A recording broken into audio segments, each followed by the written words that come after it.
Donald Trump is back, and he didn't return through a campaign rally or a Twitter post. This time, he's making headlines from halfway around the world, shaking hands with foreign leaders and signing trillion-dollar deals in the Middle East. That's right. Over $1.2 trillion in projected economic value. But this isn't just about numbers. This is about power, timing, and a former president who may be plotting the most unconventional political comeback in US history. Let's dive in. Trump's recent visits to Qatar and the United Arab Emirates weren't casual photo ops. These were carefully coordinated meetings involving top ministers, private sector moguls, and military officials. The deals inked on this tour span energy, artificial intelligence, cybersecurity, infrastructure, and advanced weapons systems. In Qatar, Trump finalized agreements focused on liquefied natural gas, also known as LNG. The Gulf state is one of the largest LNG producers in the world, and with rising global demand, this isn't just trade. It's leverage. Trump's team also reportedly negotiated cybersecurity alliances and defense tech upgrades to support US operations in the region. Then in Abu Dhabi, the agenda got even more ambitious. From defense contracts to AI and space infrastructure, Trump positioned himself not just as a former leader, but as a dealmaker still capable of shaping the global economy. Here's where it gets interesting. Trump is currently a private citizen. He holds no formal political office. And yet, he's sitting at the table with world leaders, cutting international deals that echo the authority of a sitting president. This has raised serious questions. Is Trump representing the United States in any official capacity? If not, who benefits from these deals? Could they involve private interests or future campaign donors? And what precedent does this set for former leaders engaging in independent diplomacy? But let's not forget the optics, because in politics, image is power. Trump walking off a private jet in Qatar. Trump reviewing security briefings with Gulf officials. Trump talking trade, tech, and strategy on the world stage. All without saying a single word about running in 2026.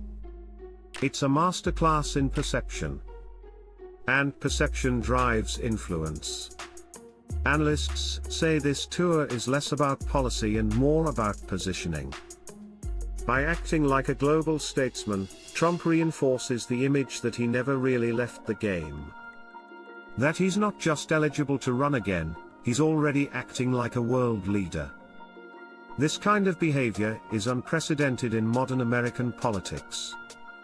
Sure, former presidents have engaged in international affairs before, Jimmy Carter with humanitarian work, Bill Clinton with diplomatic speaking engagements, but no one has actively negotiated economic and defense deals at this scale post-presidency, especially while hinting at another run. And let's not forget, Trump remains a divisive figure in US politics. Supporters see this tour as bold, brilliant, and classic Trump, getting things done, restoring international relationships, and putting America first again.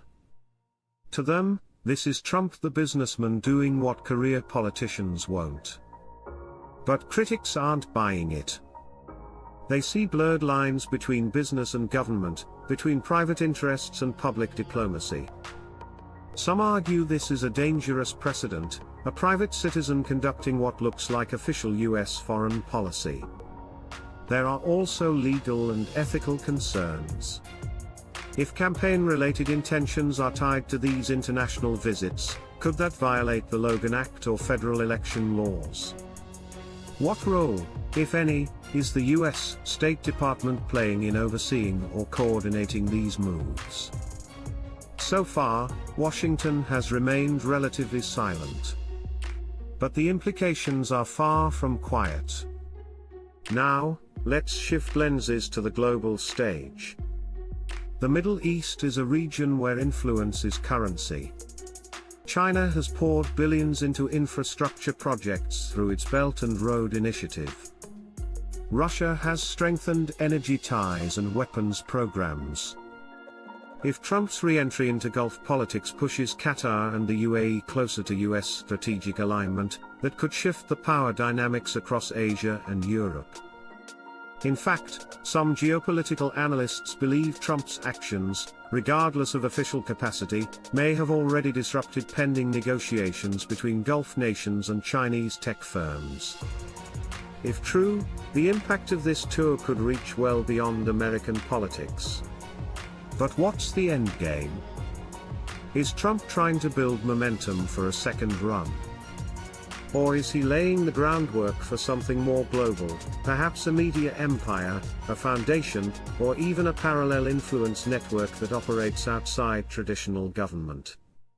It's too early to say. But what we do know is this: Trump's Middle East tour wasn't a publicity stunt. It was a calculated move. A reminder that power doesn't always come from office, it can come from narrative, network, and negotiation. And while the world debates the meaning of these deals, Trump has already won in one key area: attention. Media coverage, public reaction, political debate, it's all part of the echo chamber he knows how to control. So now the ball is in your court. Is this statesmanship or self-promotion?